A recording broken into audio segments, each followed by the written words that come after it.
మా తాతగారు శ్రీ కొత్త రామకోటయ్యగా 4వ భాగం 27/12/25 రచించింది బివి నరసింహరాజు గారు. అపూర్వ శిష్య వాత్సల్యం. 1988వ సంవత్సరం నేను అనంతకృష్ణ గారు తాతగారితో శ్రీశైలం వెళ్ళటం జరిగింది. అక్కడ ఒక విశేషం జరిగింది. మేమంతా శ్రీశైలంలోని ఒక ఆశ్రమంలో కూర్చొని ఉండగా సాగు బతుకల మధ్య కొట్టుమిట్టాడుతున్న ఒక పాపను చేతుల మీద వేసుకొని ఆదుర్దాగా సరాసరి తాతగారి వద్దకు తీసుకొచ్చారు.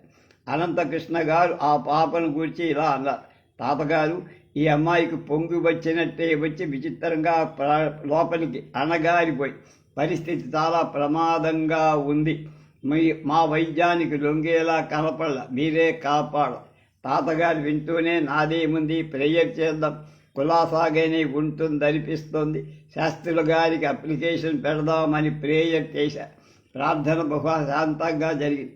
10 నిమిషాలయ్యాక ప్రాణం కొడి కనబడుతున్న ఆ పాపతో మళ్ళీ తిరిగి ప్రాణాధారమైన చైతన్యం పనిచేయటం ప్రారంభించి పాపలో కదలికలు కనిపించాయి. తాతగారు కళ్ళు తెరిచారు. కళ్ళు చెమర్చి ఉన్నాయి. పాపను చూసి సర్దుకుంది రండి, అదేదో పోవలసిన చోటికే పోయిందన్నారు. దాంతో అందరం హాయిగా ఊపిరి పీల్చగలిగాం. కొద్ది క్షణాల తరువాత తాతగారు మా వంక చూస్తూ కూర్చోండి, మంచి విశేషం జరిగింది అని ఏదో చెప్పబోయి, ఎంత కరుణండి మా శాస్త్రి గారికి అని ఆనంద బాష్పాలతో నిండిన కళ్ళతో కంఠం గాద్గదికం కావడంతో ఇక చెప్పలేక ఉండిపోయి కొన్ని క్షణాలయ్యాక మళ్ళీ ఎంత దయండి ఆయనకు అంటూ మౌనంలోకి వెళ్ళిపోయి ఆనంద బాష్పాలు వెల్లువగా పైకి ఉబికి వస్తాయి. ఆనాటి సన్నివేశం చూడవలసిందే కానీ వర్ణించలేం. కూర్చున్న మాకేం అర్థం కాదు. ఏమిటని అడిగేంత సాహసం లేదు మాలో. అందరం ఉత్కంఠతో తాతగారి వైపే చూస్తున్నాం. నేను ప్రార్థనలో ఈ పాపను గుర్చి శాస్త్రి గారితో గురువు గారు, మీరొకసారి వచ్చి ఈ పాపను తాకండి, పాప బతుకుతుంది అని. వెంటనే శాస్త్రి గారు వచ్చారు, పాపను తాకారు. ఆమెను స్పృశిస్తూ నా వైపు తిరిగి, నువ్వేమి చెయ్యమంటే అది చెయ్యటానికి కదరా నేనుంటా అన్నారు. ఎంత దయండి నా మీద అని చెప్పి తాతగారు పట్టరాని పారవశ్యంతో పొలకి పరమానంద భరితులే. అంతటి ఆత్మ సమర్పణ చేసుకున్న శిష్యుడి పట్ల గురువు ఎంతటి వాత్సల్యాన్ని ప్రేమను కురిపిస్తారో ఈ సన్నివేశం మనకు రుజువు చేస్తుంది. మన పట్ల మన గురువు ఈ విధంగా ఉండాలంటే మనం తాతగారిలా ప్రవర్తించగలిగి ఉండాలి. ఇంతటి అనన్య చింతనతో మనం ఉండగలమా అన్నది ఎవరికి వాడు ఆలోచించాలి.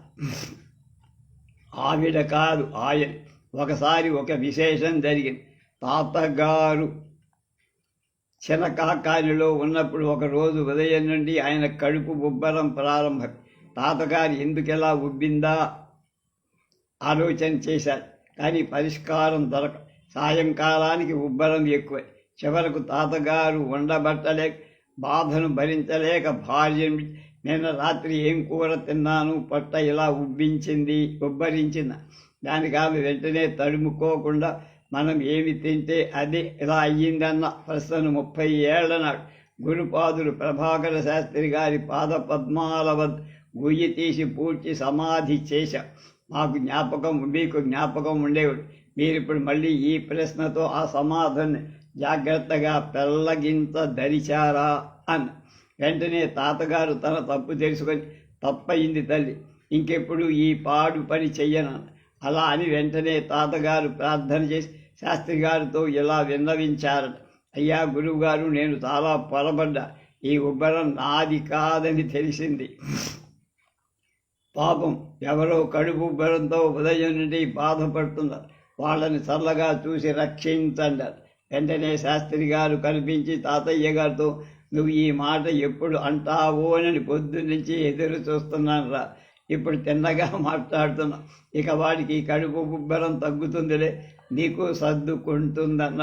ఈ కథ చెప్పి తాతగారు ఆనంద బాష్పాలతో, ఇవి గురువు గారి తిట్లు కావు, ఆశీస్. ఇవి మనకు వెలుగుబాటలు చూపే వేదవాక్. నేను నిజంగా ఈ సన్నివేశంలో పొరపాటు పడ్డా. శాస్త్రి గారు ఈ మాట చెప్పాక మళ్ళీ ఎన్నడూ పొరపాటు పడల. శిష్యుడు ఎక్కడో చిన్న పొరపాటు చేసిన గురువు వెంటనే సర్ది శిష్యుడు తప్పుదారి పట్టకుండా నిరంతరం కాపాడుతూ ఉంటా. అలాంటివి 2-3 తప్పుల్ని మాత్రమే నా జీవితంలో చేశానంటూ వివరిస్తూ మా ఆవిడకి పలికింది సాక్షాత్తు ఆయన, అంటే శాస్త్రి గారి. అందుకనే ఆవిడ కాదు ఆయనే కనిపించింది అని చమత్. తాతయ్య గారు మహానుభావులై ఉండి కూడా తన జీవితంలో ఎక్కడ ఎప్పుడు ఎలా ఎందుకోసం పొరపాటు పడి చక్కగా వివరిస్తా. మనలాంటి వాడు అభిమానపడి మంచి విషయాలే చెప్పుకో, వారు అలా చేయరు. కాబట్టి మహానుభావులయ్య.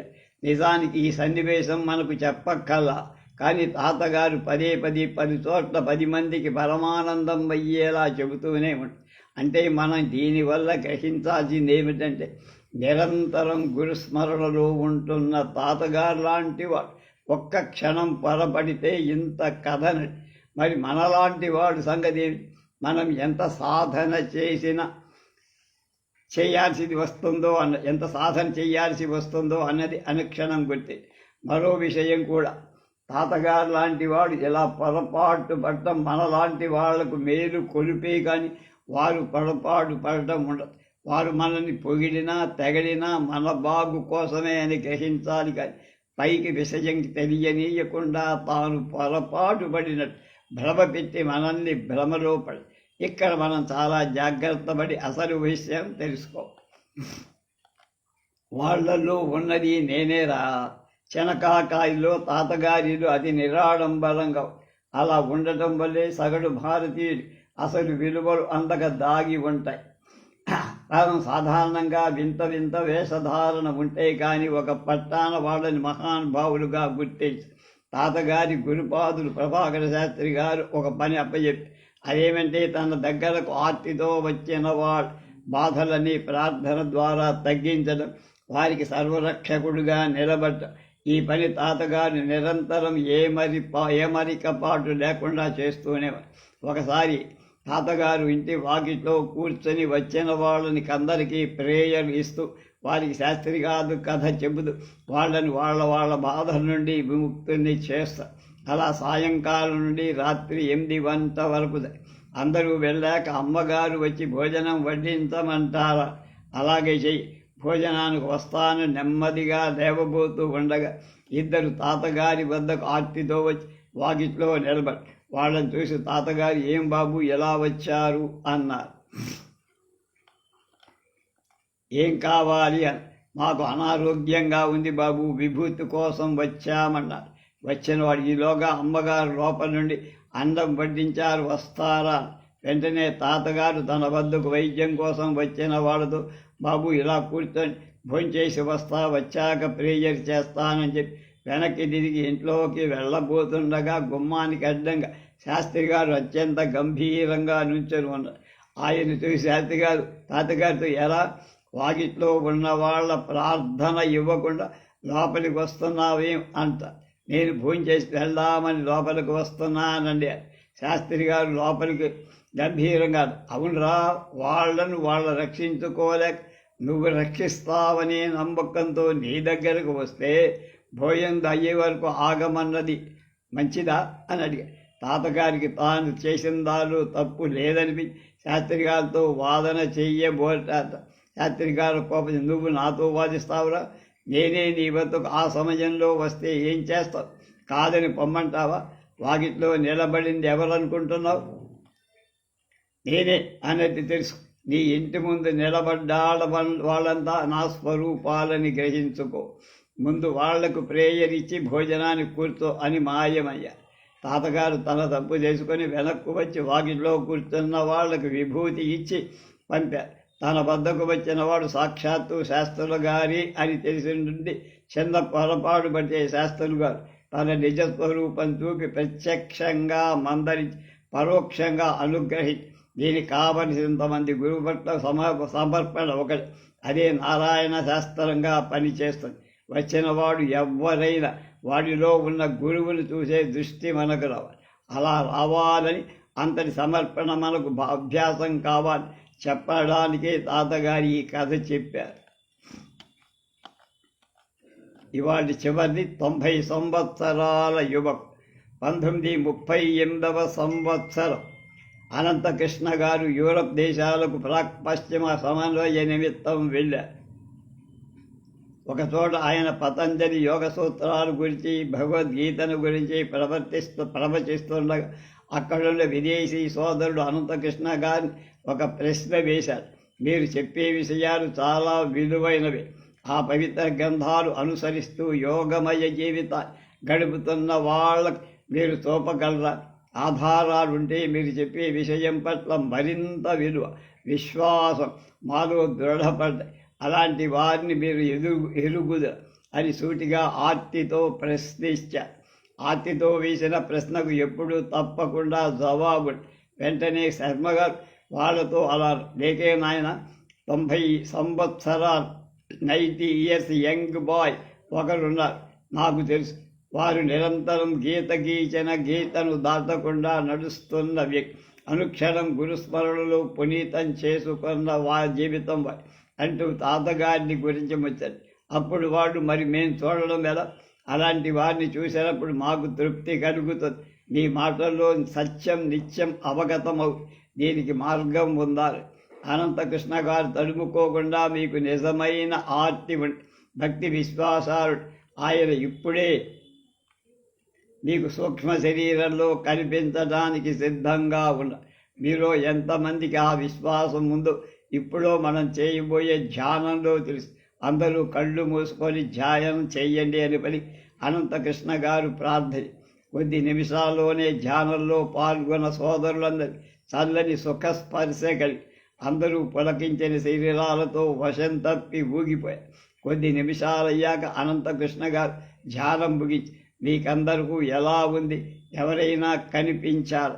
మాకు ఇది అని చెప్పలేని చల్లని స్పర్శ ఎవరిదో అందింది అన్న. ఇద్దరు మాత్రం ఆనంద బాష్పాలతో తమకు ధ్యానంలో కనిపించే వ్యక్తి రూపురేఖలు వర్ణించి ఆ వ్యక్తి సాక్షాత్తు తాతగారు. నిజానికి ఆ సమయంలో తాతగారు కాకినాడలో ప్రసాదరావు గారింట్లో ఉన్నారు.